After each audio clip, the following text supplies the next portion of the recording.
Today it's a stressful class, okay? At least it is for me. So we're going to try to move through it fairly quickly, but if we don't make it, we should have plenty of time to add on to next week's. Let's all remember why we're here. It's pretty well summed up in 1 Timothy 6, verse 17, 18, and 19. Command those who are rich in this present world not to be arrogant, nor put their hope in wealth, which is so uncertain, but to put their hope in God, who richly provides us with everything for our enjoyment. Command them to do good, to be rich in good deeds, and to be generous and willing to share. In this way, they will lay up treasure for themselves as a firm foundation for the coming age, so that they may take hold of the life that is truly life. I don't know how I cut that last three words off. It's when you're in a hurry, I guess. Let's sort of remember this as we go through the other stuff, because it's going to be considerable other stuff. And you'll understand why I say that. It's not really grounded so much in the Word as it is in the practice of the Word. First off, let's look at one of those sheets that is the worksheet. I've divided it into three sections. There's a section that's called income, take-home income, and then ends with net available cash. Then there's a second section that is called fixed expenses, and it goes down and it totals there. And then there's a section that's called variable expenses, and then gives us the area to place all total expenses, and then the net excess cash position. I don't know about you, but I grew up on cartoons. And yabba dabba do. And I always thought it was a shame that Fred got top billing. Barney was the guy I really liked. All right? Barney seemed to have his feet more planted on the ground, literally, even when riding in a car. Yes, he was planted on the ground. And his wife, Betty, was always seems to be a sense of reason, and when she was talking with Wilma, she would share with her the challenges that she and Barney were facing. Well, let's go over a situation. I thought it would be easier, rather than to try to tackle your own personal situation in the class, is if we took a couple of examples, one from the Rubbles and one from the Flintstones. So here we go. Betty and Barney Rubble both work. Betty makes $2,000 as a part-time clerical assistant after taxes, and Barney works at a quarry where he makes $3,800 a month as a heavy equipment operator. Their taxes amount to $1,060 a month. $525 is for Social Security, and $535 at Medicare, and $535 for federal income tax. They want to tithe their gross earnings to the local congregation.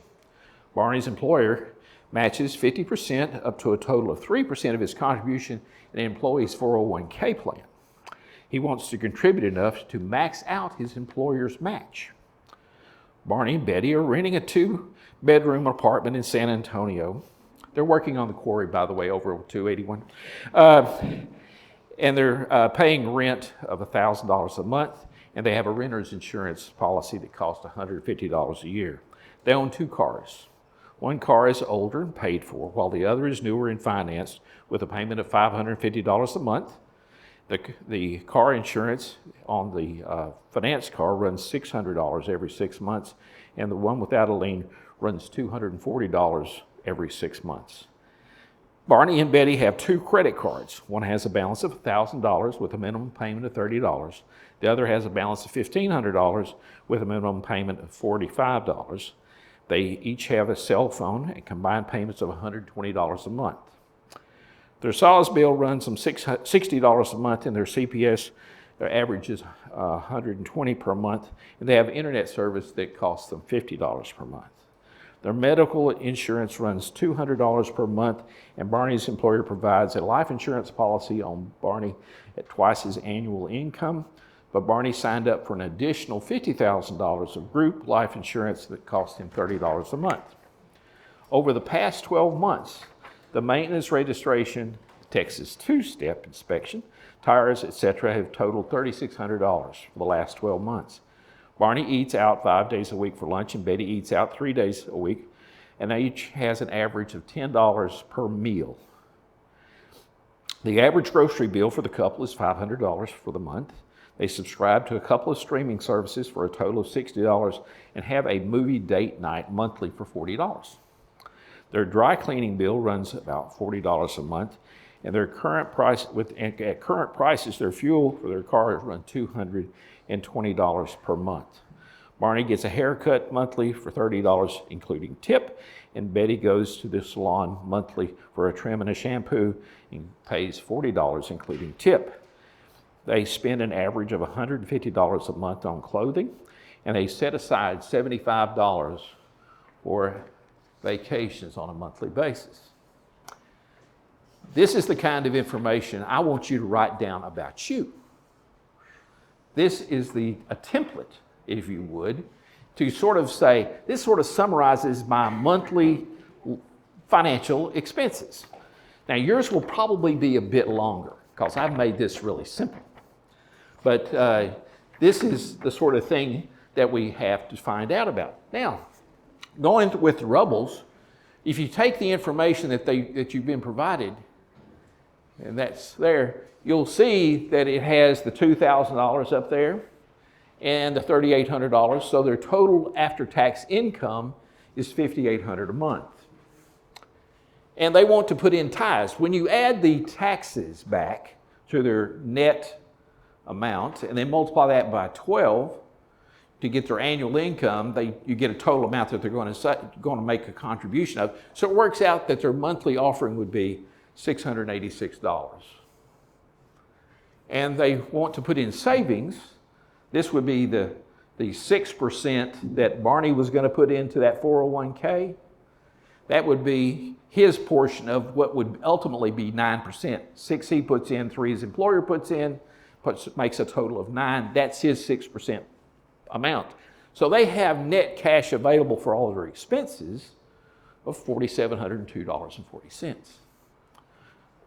I spent a lot of time doing this. You all trust me on these numbers, okay? What did you say for the savings? What does it say? That's 6% of their gross income, and that's been taken into consideration in the tax calculation, by the way. But that's what they're going to put into savings. They're going to have $4,702.40 to cover all their expenses. So they have their fixed expenses. We said they had a rent of $1,000 a month. You see it says $1,012.50.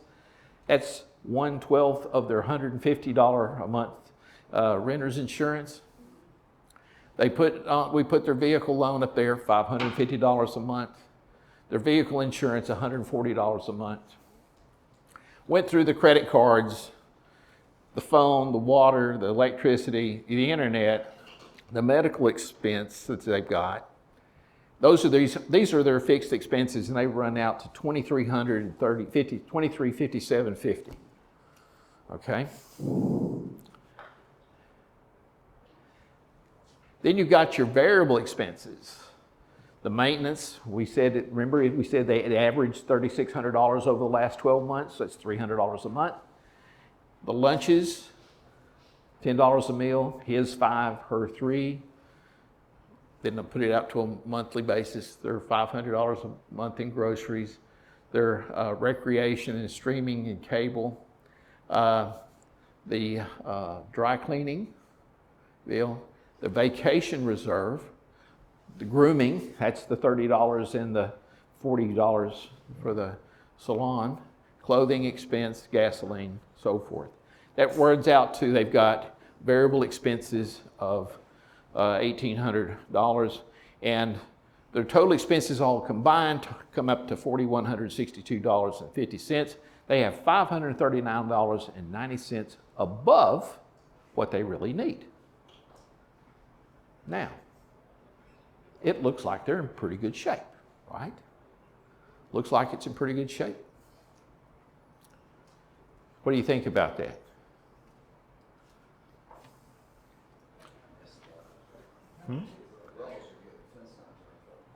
Well, what do you think about the $2,500 in debt they're carrying? It's unsecured on those credit cards.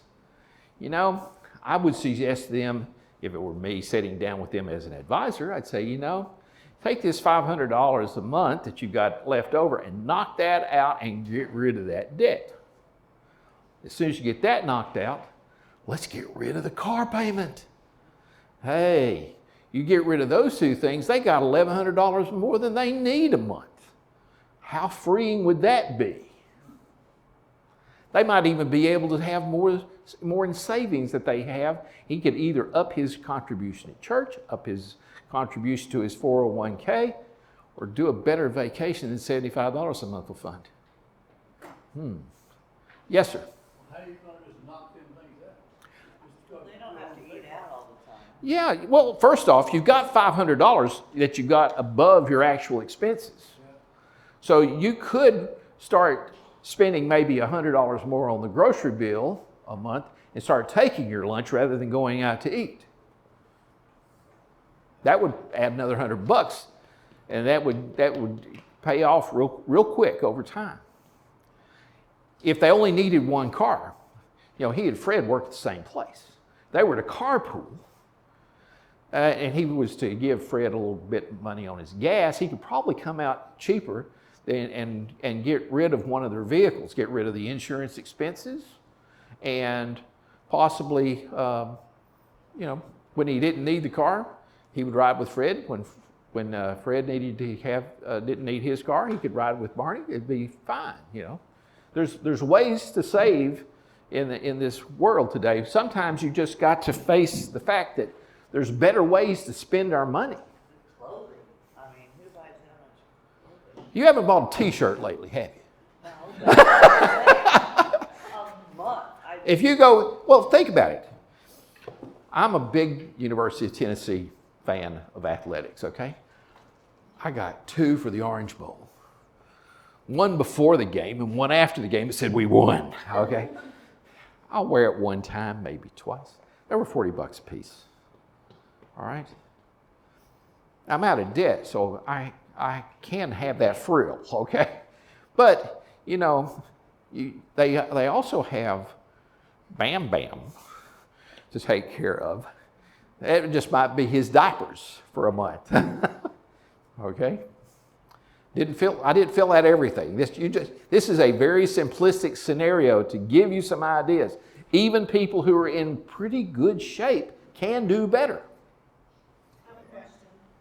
The $411 you said was savings, It's on the first line, on the first page, yes. was that totally into the 401k? That was the 401k, yes. So that's not liquid, that you can pull from if you had. Right, but you don't have their balance sheet right now. You don't know how much they've got in savings right now, okay?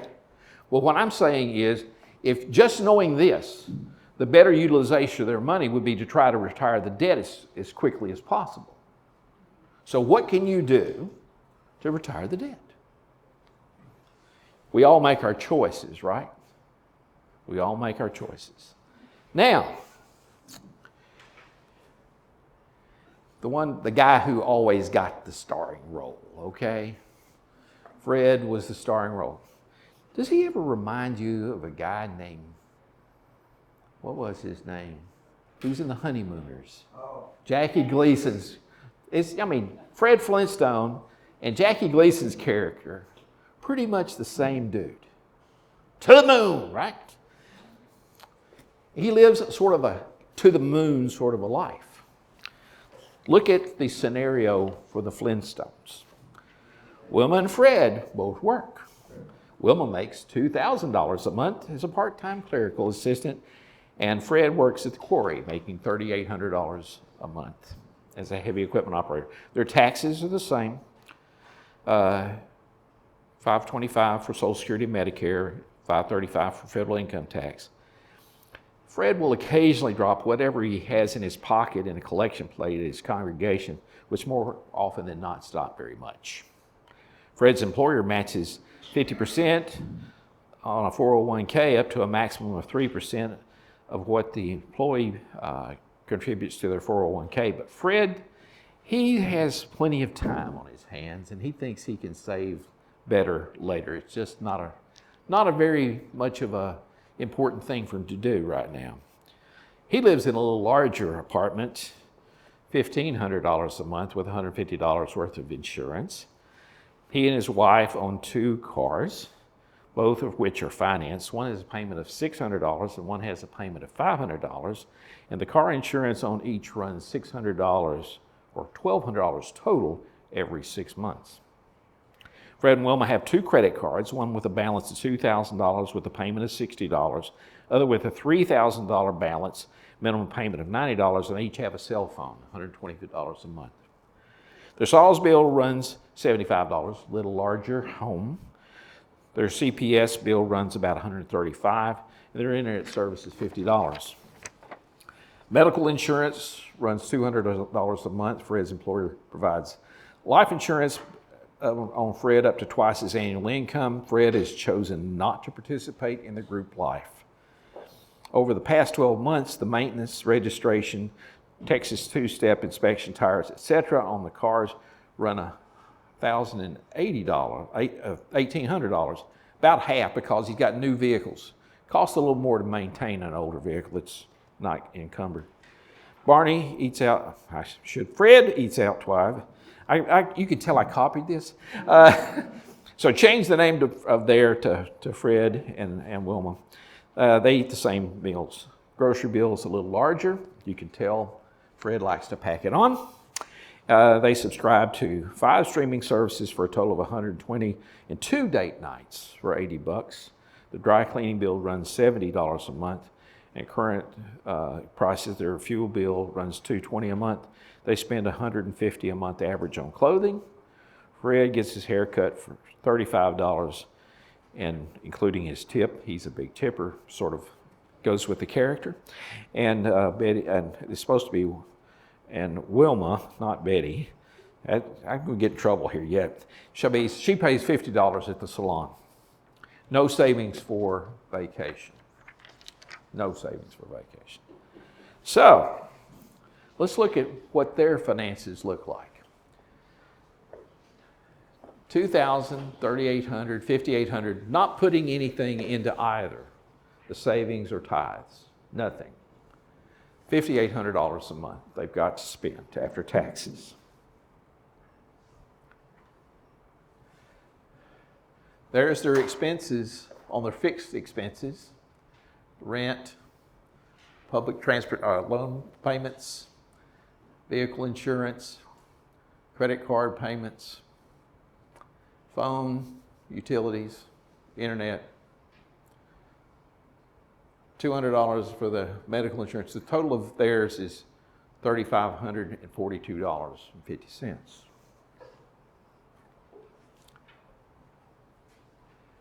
On their other expenses, there they are. They're all laid out. They got $1,810 worth of variable expenses, and they have excess cash of $447. But remember, they're not saving anything into the 401k, and they're not tithing. These people are living on the edge, and they don't even know it. That's the problem.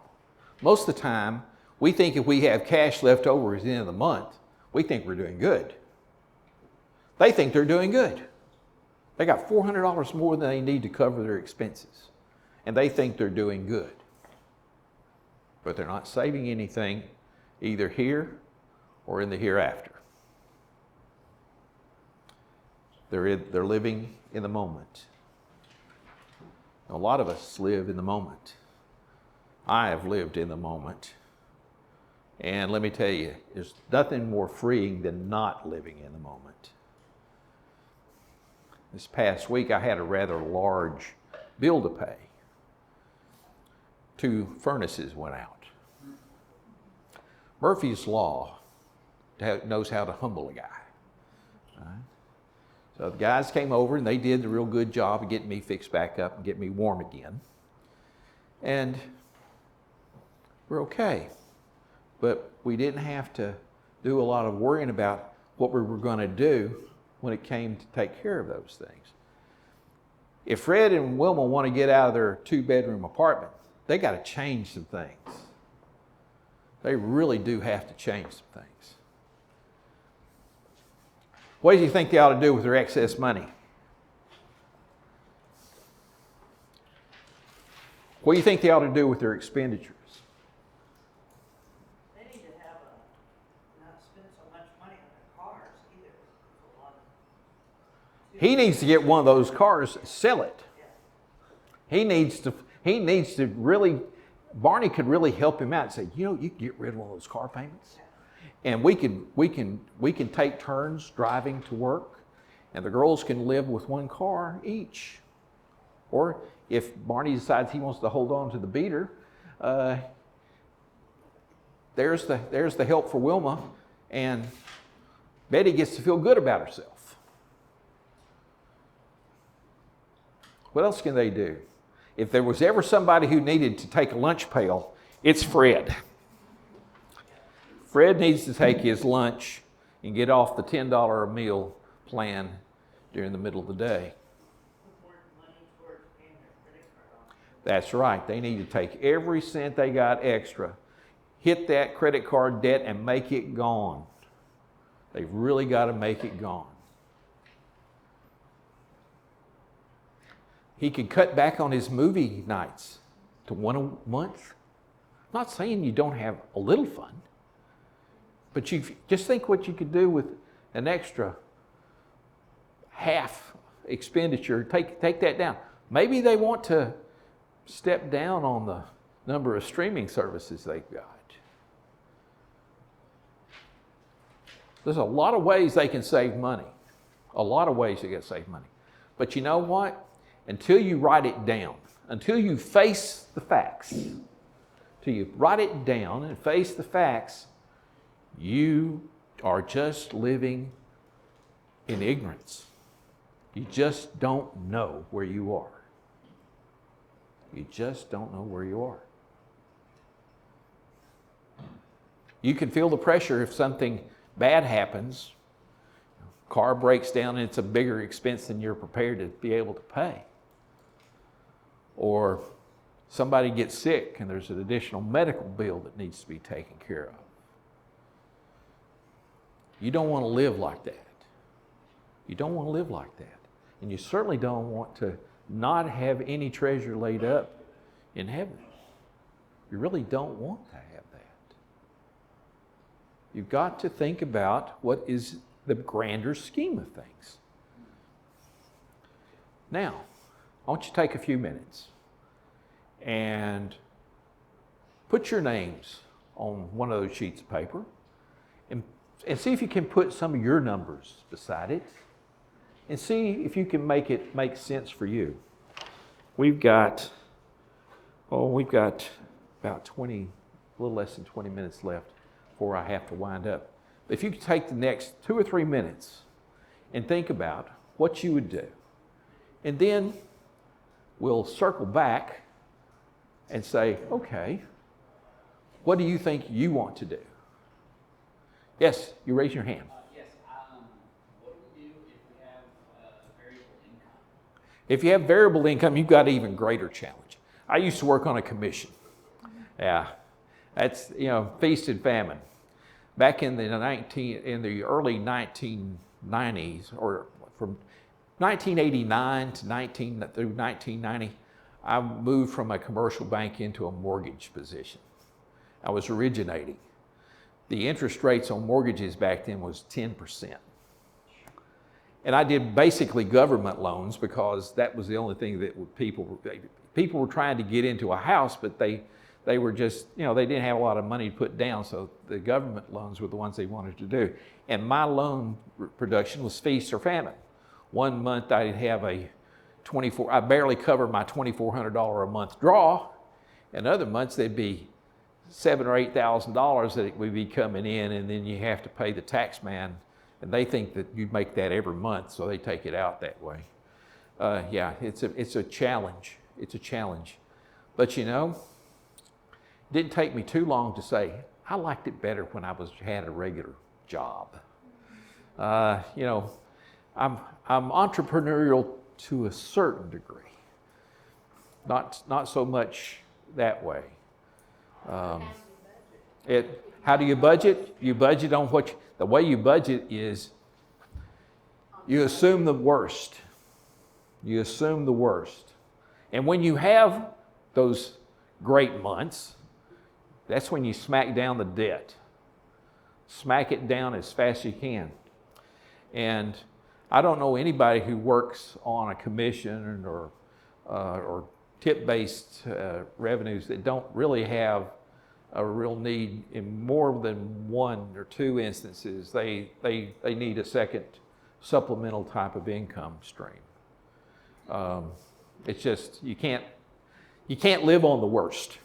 It's hard to live on the worst. Take just a moment to think about what your place is, and I'll be straightening up my words on my papers.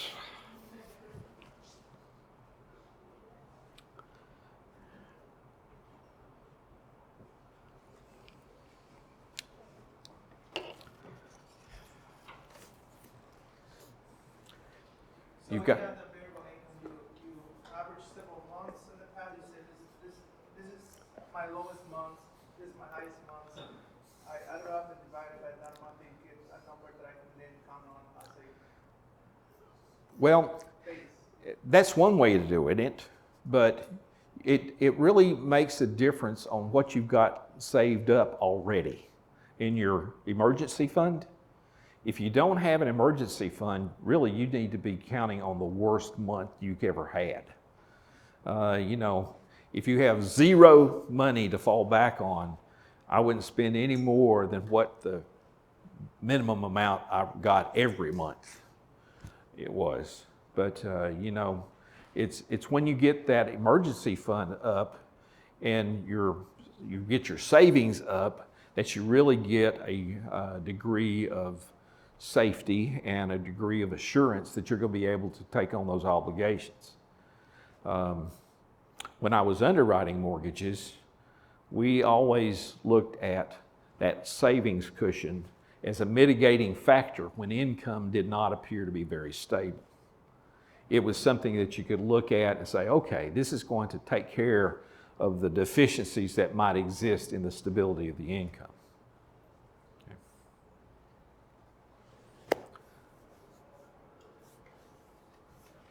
Any other questions while you're doing this? How many of you did your homework in the past where you kept up with your expenses? Yeah. Was it enlightening? Did it scare you? I can tell you it's not been too long since I was scared to death. Mortgage payment, are we like including, because some people pay their taxes separate? Should I include it all together or what? It really, you're going to have to include it somewhere on the expense page. It's immaterial to me whether you include it as if it's escrowed or not. But the fact is you've got to recognize it. It's less important what line you put it on as long as it's included in the expenses. If you do have a mortgage and you're escrowing for your taxes and insurance, that's usually the best way. Oh, by the way, you'll know that the mortgage company is padding the amount that you need to pay your taxes and insurance. Usually they pad it by a couple of months worth of the amount that's really required to pay. And that's not a bad thing, particularly in years like this last year where taxes went up so much. They were caught unprepared in a lot of instances because the tax bill went up so much because of the increase in property values. So that's the difference in your scroll payment. So for instance, the difference payment from a mortgage would go from like 200 higher in 2 months. They will, well, The escrow is calculated by taking your actual expense, dividing that by 12, and multiplying it by 14, and then dividing that by 12. That's the way they determine how much you're going to give them, okay? Federal law says that they can pad the escrow that they collect by the equivalent of 2 months' worth of actual expense. Okay?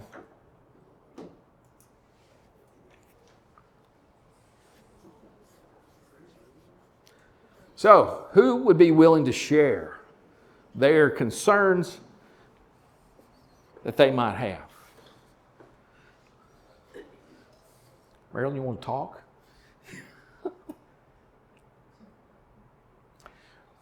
When we had to write that big check this last week, she was shaking her head. We had planned to do some renovations to our kitchen. And she's doing one of these. And it's not like we don't have the money to do both, you know, but she's doing one of these. That's what years of training will do. It's a lot to let go of money. She was shaking her head. Shaking her head. When I got my son on the phone and I was explaining that we were going to slow down maybe a little on the renovation project, he says, "You're going to do what?" He cost how much? My son's owned 2 houses. He's never lived in one more than 18 months. So he doesn't really know what long-term maintenance sometimes can cost. And if you've deferred maintenance, which I admit I have been doing, when you defer the maintenance, sometimes the big bill is bigger than it might have been. Much bigger. So Bob, you asked us about our concerns. right? Yeah, yeah. Well, I know that we've got to increase our income. We've tried to lower our expenses Yeah. a little bit here based on this class. But I know for 7 years, we've basically drawn over $2,000 a month from our savings based on downsizing, loss of job, and then adopting 3 children, and just wasn't quite, we're in a different scenario than we envisioned. Sure. But I know that I put here good on the car, except both of our cars have got, we're gonna need a car here soon. And so I'm thinking about that payment and how we're gonna work that out, but we've got to increase our income too. So my wife and I feel like we're working as a team because she has wanted to stay home looking after the 3 kids, and I'm in a much lesser role than I'm accustomed to. So we've got to increase our income, one. A car is on the horizon. I'm thinking of what you said about the furnace, and I know that we do have, I forgot the name of the home policy, but we've got the home policy that in case our AC goes out, it'll cover it. Yeah. If needed down the road, but that's just kind of the first thing that pops up outside of how much we spend on the groceries. I don't think eating out is an issue for us, but some of those little variable expenses are that we don't need.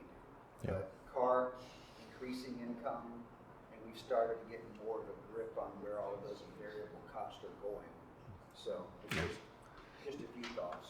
That's not an uncommon thing. If you all ever listen to a fellow by the name of Dave Ramsey, he will encourage people to get second jobs to try to get their finances under control. Now, let me tell you something. Neither one, the Rubbles nor the Flintstones, are in the place where a second job is really necessary. They have the ability to take care of themselves.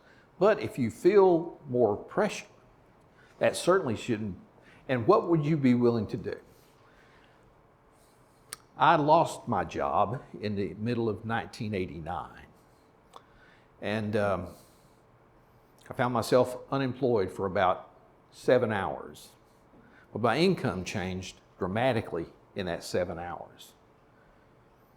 And between the time that I lost the job and got the second job, I went home and told my wife, you know, I'll flip burgers if it's needed to be. You got to set be willing to set aside the things that have defined you. Okay? You need to be willing to set those aside. And there's nothing, you got to understand, sometimes you have to do things you didn't really want to do. You had a question? I was just gonna also, it's always stuck with me that you need to have at least 3 months of money set aside in case something does happen, so you're able to, Yeah. you know. Yeah, 3 months is usually considered a minimum for mortgage underwriting. There's a lot of folks that'll say it should be as much as 6 months, but that 6 months could be in less. The other 3 months could be in less liquid type of access. But you got to be willing to take whatever you have to do. I mean, I was willing to flip burgers. My wife had been a stay-at-home mom, and she had to go to work. I mean, we had things that we had to do to make the finances work. And you can't say, I'm unwilling to do anything when you get to that point. You just have to make the choice and go forward. And you know, just my example, my husband passed away and we were used to a 2 income. So I went back to work. So you do, you have to Yeah. make a sacrifice and do it to live. We have, I'd really like to get to you to take more time than what we're allotting here today to go over your income and expense situation. Do you all feel like this exercise is helpful in trying to analyze where you are? Next time, we're going to be talking about the balance sheets. How much you have in assets versus how much you have in liabilities. And it will open up some things that you're going to see about other ways to deal with expense items. Sometimes you've got something that is an albatross and you don't recognize it as an albatross. Sort of what I call the boat syndrome. Happiest day of my father's life was the day that the second happiest day was the day he got his boat. His happiest day was the day he got rid of it. Because there was a lot of other stuff that went with it, you know. Insurance, storing, cleaning it up. You know, he realized not too hard that he didn't need something that he thought he needed at the time. And often I've looked back on that memory and thought, I'd really like to have something, and I looked into my wife's eyes and said, don't really need it that bad. So we just go there. If you don't have this little piece of paper, please pick one up, because what I'd like you to do is between now and next week, I want you to fill out the worksheet. And then next week, when we first come into class, we'll talk about what you learned about you. We've had Brother Todd over here say he needs to work on income. That's good. That's what he needs to work on if that's what he thinks it needs to work on. But the thing about it is, you've got to be willing to, if not say it out loud to us, you need to say it out loud to your significant other. You need to say it out loud to where you hear yourself saying and recognizing the shortcoming. Sort of hard to be generous when you live the lifestyle of Fred. How are you gonna step up to the plate when you're being asked to live a life of generosity over the next several weeks, and then take care of this big nut they want to present us with? Hey, Bob, I feel like I need to say though, is that God just blessed that prayer actually, but for 6 years I was determined that, no, God, I'm marketing. This is what I've always done. This is what I do. And I feel like lately I've raised my hand and talked to some leaders at work, and I said, you know what? Maybe the path that I think isn't the path that I am going. So I took a totally different role than I thought I would ever take, and it's not what I want to do, but I feel like I've had to raise my hand and surrender instead of thinking, God, I'm supposed to go this route. It's only taken me 6 years to make that decision, but I'm grateful to feel more surrendered to what do you want, God? And you know what? If that's the right thing, you'll be blessed even farther for that. I firmly believe that if you are going down the wrong path and you take a hard step to change that, you will be blessed, not only from a financial standpoint, but from a lifestyle standpoint. You'll have more time to do things that you find are more important. Next week, we're going to look at the debts. You need to bring your list of your debts, your deposit balances, your income, and all this other stuff. And I want you to look up some values. If you don't have this little piece of paper, pick one up. They're right there. But make yourself a balance sheet. Find out what you have and what you owe, and figure out exactly how you feel about that. Is there something there that you wish you didn't have? I almost promise you'll find something. Almost. That's what we're going to do next week. Next week's the last class. I know you, by the attendance, I can tell everybody's happy. Okay, see you next week.